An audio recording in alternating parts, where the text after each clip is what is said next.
Should black South Africans take back the land? Should we continue to fight for getting the land back? And should we, in so doing, should we then chuck away the white people who are owning the land? Should we do away with white people in this country and then run it with just black people? And I guess maybe the colors and the Indians, or do we then pick and choose who of those we also kick out and then take it from there? Should we do that? This huge debate about land expropriation, and I just thought I'd weigh in a little bit here. And I don't know what I'm talking about, so you might want to just take this with a pinch of salt.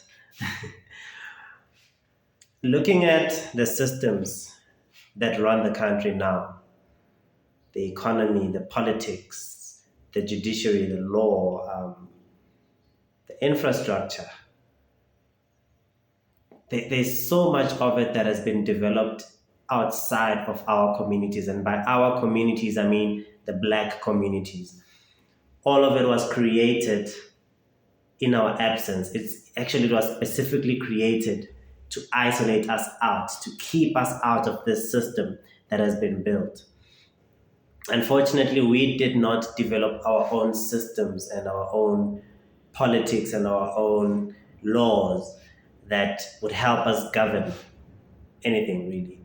So we find ourselves now in a country that is run by systems that are not specifically African and specifically do not speak to black culture. And that could be any black South African culture. I know there's a lot of them. But the systems don't really speak to us and our traditions and our understandings of life.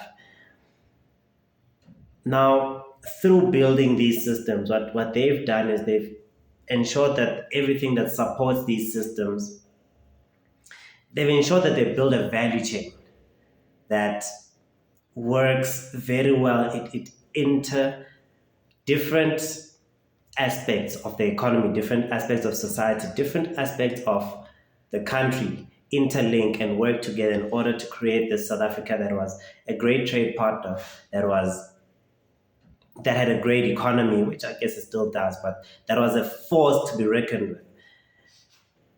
And I think that us saying that the people who have built this, the people whose ideologies and systems have been the basis of this whole country, this whole economy, if we are going to say that those people should go, I think that we're just doing ourselves an injustice, because building systems is not something that happens over one day. It's not something that happens over 1 year. It's really not even something that happens over 10 years, over a decade. It doesn't happen. It really takes a long time to develop. Unfortunately, we sort of squandered that opportunity all those years back when we did not develop infrastructure, develop systems, develop a nation, essentially. When we did not develop that, while the Afrikaners were doing that in some parts of the country, we did ourselves an injustice, because now this system that they've created fits in with the whole world. They've created trade partners all over the world, and that's how the economy has become so great.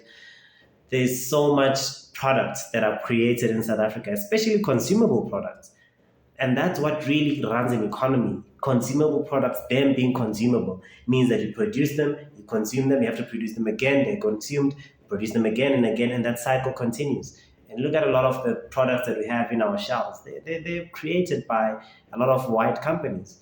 And yes, maybe some multinationals came and purchased them and they put them under their umbrella. But essentially they were created by the whites, and they did a lot of good farming in order to become a reputable farming force, for us to become a country that has a good agricultural force. That it took a lot of time to develop those systems, from just homestead farming, smallhold farming, to grow into commercial farmers, large-scale commercial farmers that can supply restaurants, that can supply households, supermarkets, everything, butcheries. It took a long time to get to that system. It's not like they started and said, let's farm this whole place and make it or corn, fields of corn for as far as the eye can see. It took a lot of time. They probably started doing things by their hand, and then maybe they started doing things by ox, with that ox hooked plow thing. And maybe then when tractors came to be, then they started using tractors. I mean, probably used some slaves in there somewhere. But what I'm saying is, the systems are developed in a world that is somewhat parallel to the world in which we have lived as black people. For us to think that at this developed stage we can simply take over this everything and then move on further, I think is folly. I think we might be biting off more than we can chew. And we can see this example from our neighbors right next to us in Zimbabwe. Despite the sanctions, despite the fact that countries all over decided not to trade with them, they've really failed to make something of themselves. I mean, just because someone doesn't trade with us does not necessarily mean that we can't have a field of corn, right? I mean, we can still have that, but because they did not have the competency to do that, it didn't happen, and you end up seeing them, seeing the currency just balloon out of control. It just went crazy, and you see a lot of people there go hungry, and things just went all messed up. Yes, they're probably fixing it now and all of that. I mean, I've never been there. I don't know what I'm talking about, so you can take what I'm saying with a pinch of salt. But essentially, what I'm saying is,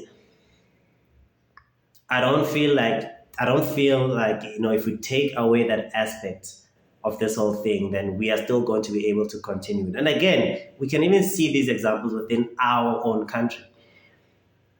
I think we need to we need to understand that, okay, yes, everyone is corrupt, regardless of race. People are corrupt. But if you look at the scale at which we have conducted this corruption, it has become a culture that has trickled down through society, that even the policeman that you're going to meet is going to be corrupt. It's not just high level politicians and whatever that are corrupt, it's everyone else downstream.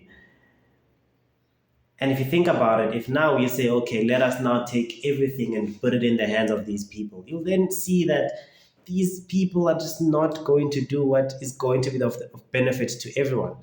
There's a lot of people right now who still go hungry. There's a lot of people who go unemployed. We have more people who have been unemployed, who are unemployed in this country than we have ever had.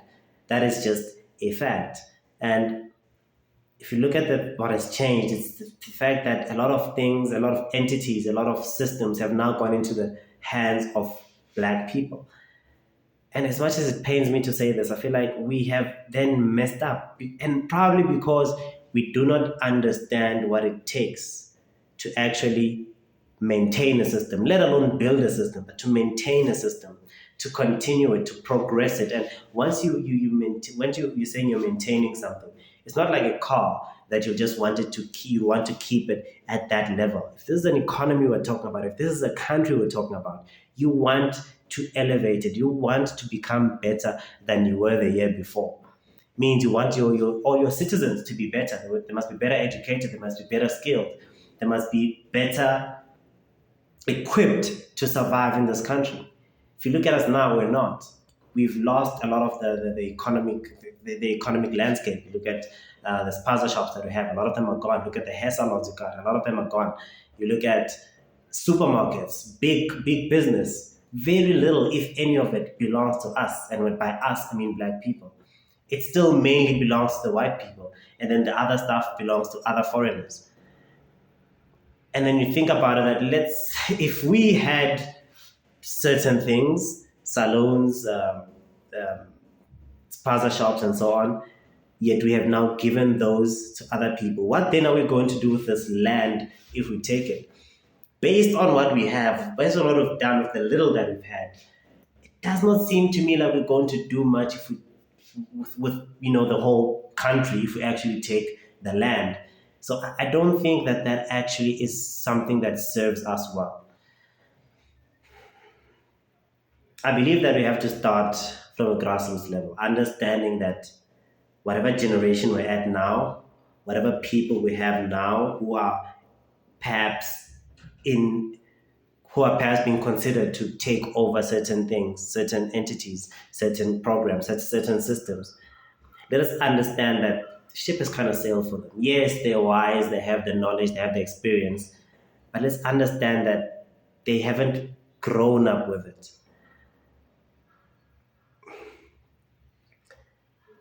Just a little tangent. I've almost sort of, I almost sort of prefer countries that are run by monarchs, monarchies. Is it monarch or monarchy? Whatever, kings and queens.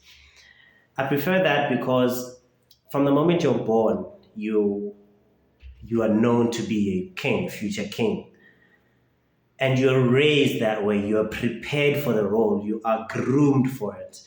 By the time you're a teenager, by the time you're grown up, yes, you'll have your rebellious years, but the knowledge, the lessons that you're being taught, the grooming that is taking place for you to become this king, the leader of this place, that remains within you. And by the time you need to get into your seat, I believe you're ready.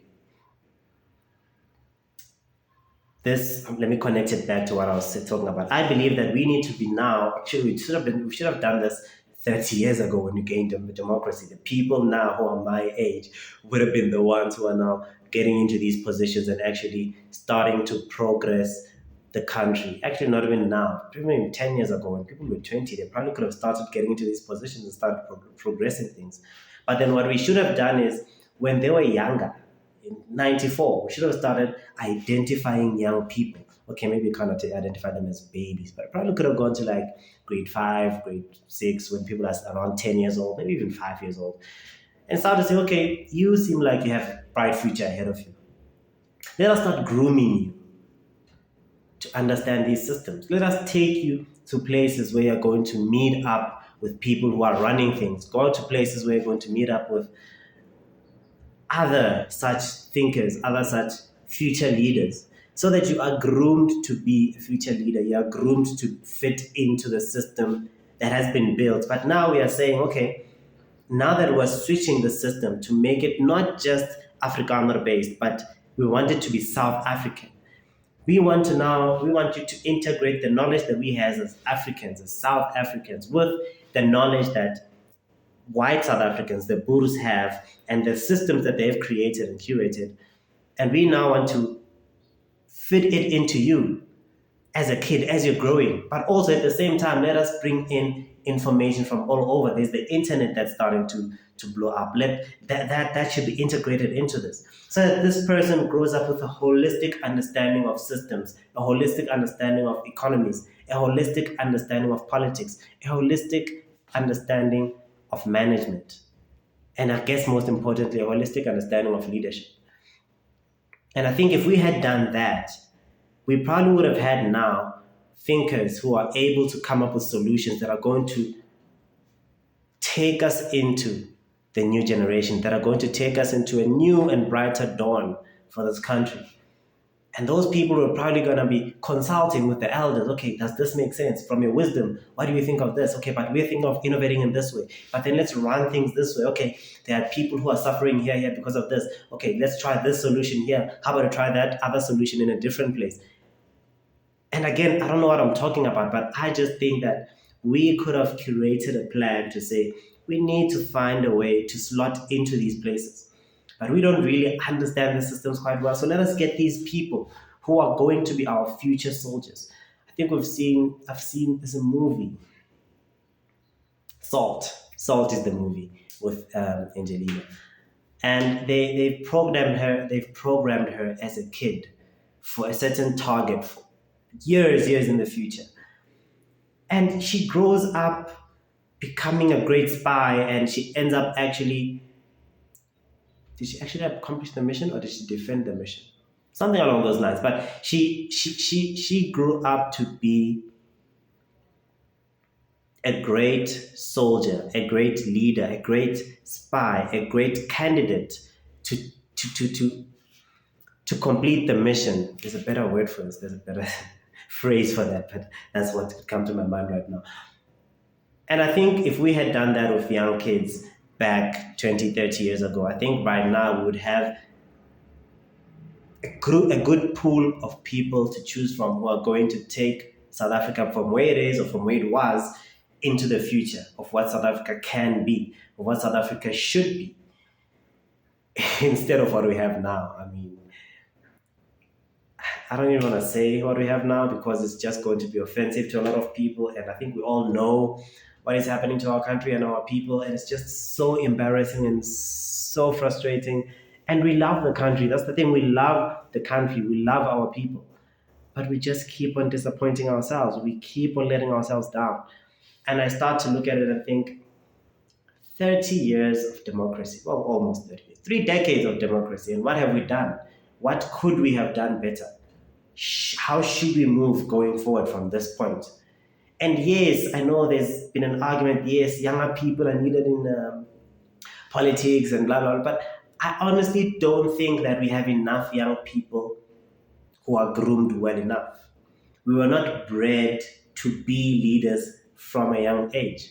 Some people just, at some point in their life, just decide, yeah, I'm going to go into politics. Yeah, I'm going to do this. And yes, I guess that's fine. It's not. There's nothing actually wrong about that. But I'm just saying, if you have that on one hand, and on the other hand, you have someone who was actually bred for that job, even if they're not trying, it's already well embedded in their minds, well embedded in the way they carry themselves, the way they speak, the way they know how to address people, they know how to think for people, they know how to care about people because they've grown up having ownership of their people, their kingdom.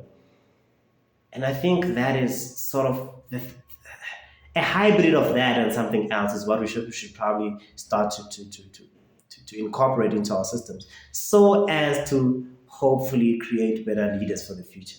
And yes, there will still be the older guys from whom to consult and from whom to get advice and, to run ideas across past, just so that there's a good integration of new, naive innovation and wisdom and experience. I think the integration of that is what is necessary right now. But for us to mainly just have the experienced wisdom, I think is a bit of a mistake because then that experienced wisdom does not really know how to integrate very well with the new way of doing things. And then there's the white way of doing things, and then there's the American way of doing things. And I want to fit into all of these things, but we're not really sure. We don't really know, what's happening. So I think that we should not take the land right now. I don't think it makes sense for us. I think that land should be taken strategically, and not just land, but business, just life in general should be done strategically. Things should not just be handed over to people. Let people work, let people get into positions where they can now say, okay, let us manage this in this way. Let us manage this in this way. You have been practicing this for 5, 10, 15 years. You are now in a good position to take over this company. You are now in a good position to take over this stretch of land that you can continue to farm because food security is important. And we now have food security generally because of the Boers, because of the white farmers. Without them, we're really going to struggle to keep food security. And it really starts from grassroots. And by grassroots, I don't necessarily mean me going back to learn how to farm. Yes, I should do that. But I'm saying we should teach the guys how to farm from a little age. We should teach the guys how to lead from a little age. Teach the guys how to run business from a little age. Teach people how to run a country from a little age. How to liaise with countries from all over the world. How to do international relations. Not that someone gets into international relations just because they didn't know what else to get into when they got to university. We need to advertise these things. We need to make these things interesting. We need to make these things exciting. We need to get people to be good patriots of this country from a young age. So as they grow, they become proper, strong, good-willed South Africans that are going to take us into a better future. But then I don't know what I'm talking about, so we'll see.